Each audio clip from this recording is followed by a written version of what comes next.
Assalamualaikum dan selamat pagi. Okey, untuk hari ini kita masuk tajuk yang kedua, bab 2, pengurusan projek. Okey, untuk hari ini kita tengok subtopik 2.1, pengurusan projek reka bentuk. Okey, yang pertama kita tengok.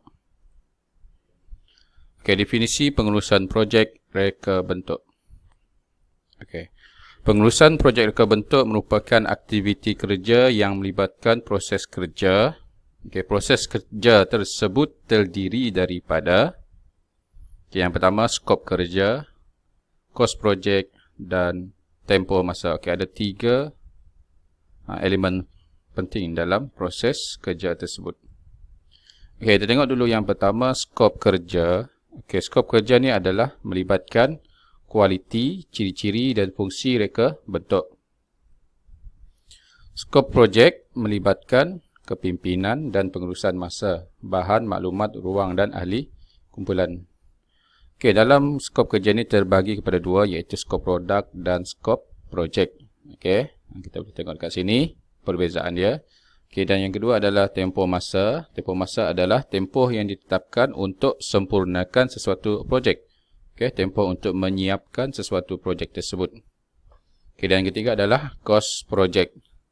Kos projek ni adalah melibatkan peruntukan keuangan bagi menjayakan projek, contohnya pembayaran upah, pembelian bahan, peralatan, sewaan, insurans. Okey, ini adalah peruntukan keuangan bagi menjayakan projek tersebut. Jadi dekat sini ada 3 elemen dia, iaitu skop kerja terbagi pada 2, skop produk dan skop projek. Tempoh masa untuk menyiapkan projek tersebut dan kos projek tersebut. Okey. Okey, dalam proses kerja ni terbagi pada 3 tadi, skop kerja, skop produk dan skop projek. Okey, dan tempoh masa mengikut jadual untuk menyiapkan projek tersebut dan kos projek ni merangkumi upah, belian bahan, peralatan, sewaan dan insurans. Okay. Dan seterusnya adalah kita tengok pengurusan projek reka bentuk. Okay, dalam pengurusan projek reka bentuk ni terbagi kepada beberapa bahagian, beberapa langkah. Yang pertama adalah kita merancang aktiviti projek. Apakah aktiviti projek yang kita nak rancang tersebut? Okay.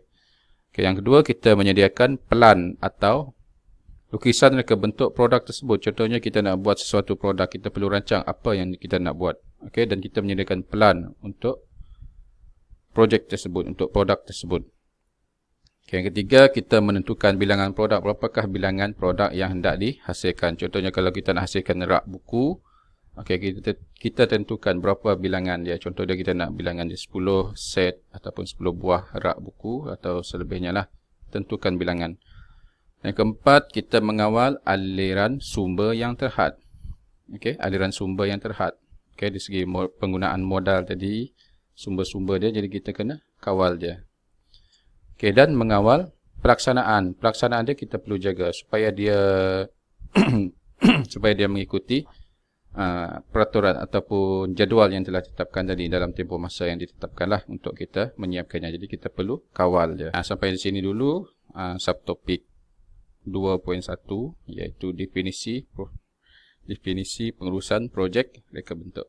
Okey, selebihnya kita akan sambung lagi pada kelas akan datang. Sebarang pertanyaan boleh kemukakan dalam grup WhatsApp. Okey, terima kasih.